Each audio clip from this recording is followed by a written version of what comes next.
പച്ചക്കായിട്ട് വറുത്തരച്ച കുടൽ കറി ഉണ്ടാക്കിയാലോ. അപ്പം നമ്മൾ കുടലെല്ലാം കഴുകി എടുത്ത് വെച്ചിട്ടുണ്ട്. അതിലേക്ക് പച്ചമുളക്, ഇഞ്ചി, വെളുത്തുള്ളിയും ഉപ്പും കൂടി ചേർത്ത് കുറച്ച് മഞ്ഞൾപ്പൊടിയും കൂടി ഇട്ട് കൊടുക്കണേ. ചേർത്തിട്ട് നന്നായിട്ട് മിക്സ് ചെയ്യാം കേട്ടോ. അതെല്ലാം മിക്സ് ചെയ്തിട്ട് കുറച്ച് വെള്ളം കൂടി വെച്ചിട്ട് വേവിക്കാൻ വെക്കാം. അത് വേകുമ്പോഴത്തേക്കും നമുക്ക് അരപ്പിനുള്ള സാധനങ്ങളൊക്കെ റെഡിയാക്കാം. അപ്പോൾ ആദ്യം ഒരു ചട്ടി വെച്ചിട്ട് അതിലേക്ക് തേങ്ങ ഇട്ട് കൊടുക്കുക. പിന്നെ പൊടിക്കാത്ത മസാലയും വെളുത്തുള്ളിയും കൂടി ഇട്ട് ഒന്ന് മിക്സ് ചെയ്ത് കൊടുക്കുക. എന്നിട്ട് കുറച്ച് ഓയിലും കൂടി ചേർത്തിട്ട് നന്നായിട്ട് മുരിച്ചെടുക്കാം കേട്ടോ തേങ്ങ. പിന്നെ നമുക്ക് അതിലേക്ക് പൊടികളായ മഞ്ഞൾപ്പൊടി, മുളക് പൊടി, മസാലപ്പൊടി, കുരുമുളക് പൊടിയും കൂടി ചേർത്തിട്ട് നന്നായിട്ട് പച്ചമുളക് മാറാതെ വഴറ്റിയെടുക്കുക.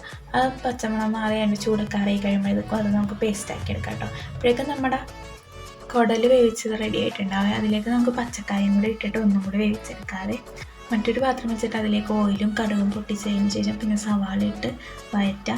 പിന്നെ അതിലേക്ക് നമ്മൾ മസാലപ്പൊടിയാണ് ചേർത്ത് കൊടുക്കണം. മസാല മാത്രമാണ് ചേർത്ത് കൊടുക്കണം. അതിൻ്റെ പച്ചമണം മാറുമ്പോഴത്തേക്കും നമുക്ക് തക്കാളിയും കൂടി ആഡ് ചെയ്യാം.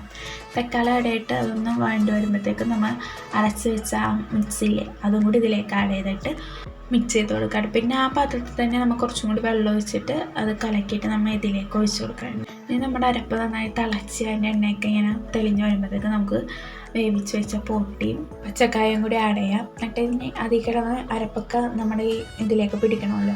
കുറച്ച് നേരം അങ്ങനെ വെക്കുക. കുറച്ച് വേപ്പിലയും കൂടി ഇട്ട് കൊടുക്കുക. അതിന് ശേഷം നല്ല ബ്രെഡ് എടുക്കുക. അതിൻ്റെ മേലേക്ക് നമ്മുടെ ഈ കറി അങ്ങോട്ട് ഒഴിച്ചിട്ട് കഴിക്കണം.